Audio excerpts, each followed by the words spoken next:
Good morning, सुप्रभात, खुशामदीद, आदावर्त, सत श्री अकाल। मैं राजेश कुमार PGDFM finance.in के अपने चैनल पे आपका स्वागत करता हूं। ये चैनल की शुरुआत का मकसद है कि हम लोग जन साधारण में, हर भारतीय में, विश्व के हर नागरिक में आर्थिक डिसीजंस और आर्थिक उपक्रम को करने की विधियों और जो भी उनके सिद्धांत हैं उनको बहुत सरल तरीके से, मैं बहुत आसान तरीके से उनके बीच पहुंचाऊं। अब ये है कि कोई अगर टेक्निकल माइंड नहीं है, किसी ने MBA नहीं किया है, तो कैसे, क्या वो आर्थिक गतिविधियां या आर्थिक उपक्रम के सिद्धांतों को सीख सकता है? बिल्कुल सीख सकता है, क्योंकि हमारे जैसे दो प्रदेश हैं, मारवाड़ हैं, गुजरात हैं, और एक पंजाब भी आप ले लें। वहाँ बहुत सारे ऐसे लोग हैं जो उन्होंने स्कूल किया है, कुछ लोग ने लोअर स्कूल किया है, मतलब एलिमेंट्री किया है, कुछ कॉलेज ड्रॉप आउट्स हैं, लेकिन वो बड़ी बड़ी कंपनियां चला रहे हैं, बड़ी बड़ी फाइनेंशियल डिसीजंस ले रहे हैं, बड़ा बड़ा कैपिटल एक्सपेंडिचर कर रहे हैं, और उनके यहाँ सैकड़ों की संख्या में, हजारों की संख्या में टेक्नोक्रेट्स और MBA काम कर रहे हैं। तो ऐसा संभव है। बहुत सारे सक्सेसफुल मैनेजर्स रहे हैं, बहुत सारे सक्सेसफुल एंटरप्रेनर्स रहे हैं जिन्होंने जीवन से इन सिद्धांतों को सीखा है। कॉलेज नहीं गए, कोई टेक्निकल कॉलेज नहीं गए, कोई मैनेजमेंट कॉलेज नहीं गए। तो ये संभव है हमारे आपके लिए। अब है कि इसका फायदा क्या है? तो इसका फायदा है कि अगर परिवार में फाइनेंशियल दृष्टिकोण आने देते हैं, अपने बच्चों में, अपने परिवार के सदस्यों में, अपनी पत्नी में, अपने पति में, अगर आप फाइनेंशियल डिसीजंस को आने देते हैं, तो नेचुरली आपका परिवार रिलेटिवली अन्य लोगों के रिलेटिवली ज़्यादा तेजी से ग्रो करेगा, बहुत तेजी से भी ग्रो कर सकता है। हो सकता है आने वाले पीढ़ियों में कोई बहुत बड़ा एंटरप्रेन्योर बन जाए, कोई बहुत बड़ी कंपनी का मालिक पैदा हो जाए। ऐसा होता है। अपने बिजनेस में भी अगर आप अपने स्टाफ के बीच फाइनेंशियल डिसीजंस, फाइनेंशियल गतिविधियां, उपक्रम के सिद्धांतों को अगर आने देंगे, तो वो स्टाफ ज़्यादा प्रोडक्टिव हो जाएंगे। उनको ये समझ में आ जाएगा कि भाई हमें वो मिलता है जो हम कमाते हैं। हम कमाने पर क्या है, कमाने के बाद क्या है कि जो एक्सपेंसेस, बिजनेस का एक्सपेंसेस होता है, सैलरी होता है, बिजली का बिल होता है, टैक्स होता है, और भी जो day to day miscellaneous expenses है, वो सारा एक्सपेंसेस जाने के बाद जो प्रॉफिट होता है, उसी प्रॉफिट में से सैलरी जाता है, और जो प्रोप्राइटर है या कंपनी है उसको वो भी प्रॉफिट का हिस्सेदार होता है। तो वो जान जाते हैं कि how to make profits, how to grow company so that कि they can get handsome salary, उनको handsome salary मिले।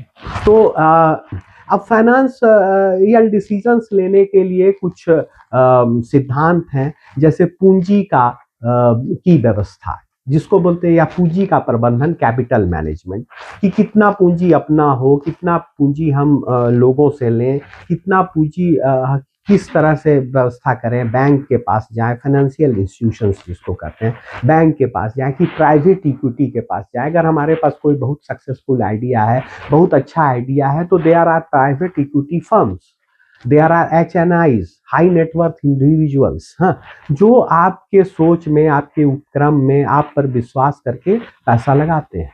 सैकड़ों करोड़ों की संख्या में भी लगाते हैं, कुछ करोड़ में भी लगाते हैं, लाखों में भी लगाते हैं। जिस तरह का स्केल है, जिस तरह का आपका बिजनेस का दायरा है, आपका बिजनेस कितने लोगों तक पहुंच रहा है, क्या मार्जिन है, उस आधार पे लगाते हैं। तो आप पूंजी की व्यवस्था आपको मालूम हो जाएगी कि कैसे आप पूंजी की व्यवस्था करें। तो उधार से करें, प्राइवेट इक्विटी से करें, HNI से करें, अपना रिसोर्सेज को आप किस तरह यूज करें अपने कंपनी में। दूसरा, रिस्क मैनेजमेंट, आप कितना रिस्क लें। आप जो काम करने जा रहे हैं उसमें रिस्क तो जीरो नहीं हो सकता है, लेकिन आप रिस्क को कैसे कम करें, इसको बोलते हैं जोखिम प्रबंधन। तीसरी चीज है कि आप कौन सा बिजनेस करें, बिजनेस का मार्जिन क्या होगा, हाँ, कितना मार्जिन रहने पे आप सक्सेसफुल हो जाएंगे। तो ये भी रिलेटिव है स्केल ऑफ बिजनेस। अगर बहुत बड़े स्केल में आप बिजनेस कर रहे हैं तो आप 10% में भी काफ़ी सक्सेसफुल हो सकते हैं। 20% पहुंच गए तब तो आप बहुत ही सक्सेसफुल हो गए, हाँ। लेकिन अगर आपका बिजनेस का छोटा स्केल है, बहुत छोटे स्केल में आप काम कर रहे हैं, तो आप 30-40% मार्जिन की आपको आवश्यकता होगी, तभी आप सर्वाइव कर सकेंगे, ग्रो कर सकेंगे और बिजनेस को आगे बढ़ा सकेंगे। तो इसका भी हम लोग डिस्कस करेंगे, मार्जिन के बारे में भी हम लोग डिस्कस करेंगे। फिर हम लोग ये डिस्कस करेंगे रिसर्च एंड डेवलपमेंट, कैसे आप बिजनेस में रिसर्च एंड डेवलपमेंट करें।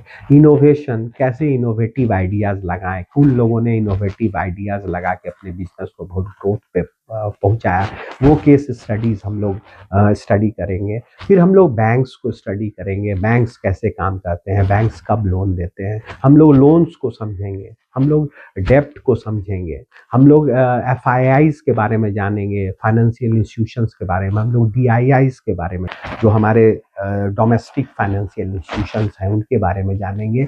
और उसके बाद हम लोग इन्वेस्टमेंट को भी पढ़ेंगे। इन्वेस्टमेंट कैसे हो, गोल्ड में कैसे इन्वेस्टमेंट करें, ETF क्या है, सिल्वर ETF क्या है, म्यूचुअल फंड्स क्या है, कितने तरह के म्यूचुअल फंड्स हैं, small cap, mid cap, large cap, multi cap और मल्टी एसेट्स फंड है, क्या डिफरेंस है इसमें, हाँ, इसको हम लोग डिटेल्स में हर वीडियो में डिटेल्स में हम लोग डिस्कस करेंगे।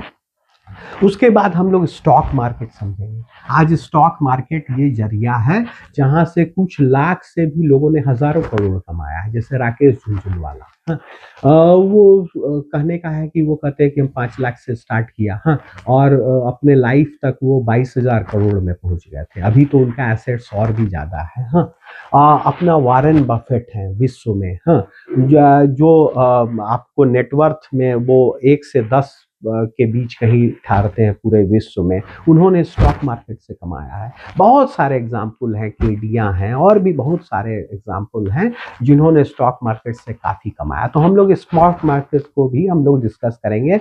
स्टॉक मार्केट क्या है, स्पॉट क्या है, फ्यूचर एंड ऑप्शंस क्या है, कॉल एंड पुट क्या है, हाँ, और हेजिंग क्या है, स्टॉक मार्केट में वॉलेटिलिटी क्या है।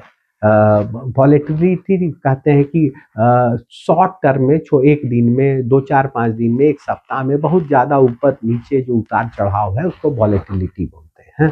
तो उसके बाद हम लोग डिस्कस करेंगे कि किस तरह से स्टॉक मार्केट का उतार कैसे होता है, किस तरह से गिरता है मार्केट, किस तरह से मार्केट उठता है, हाँ, और लॉन्ग टर्म में मार्केट क्या गिरा ही रहता है या मार्केट उठ जाता है। तो लॉन्ग टर्म में हम लोग जानेंगे कि लॉन्ग टर्म में मार्केट उठता ही उठता है।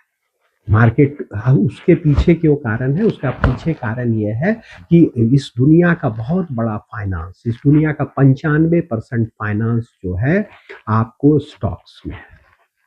तो जितने बड़े बैंक्स हैं, जितने बड़े फाइनेंशियल इंस्टीट्यूशंस हैं, स्टॉक्स में हैं।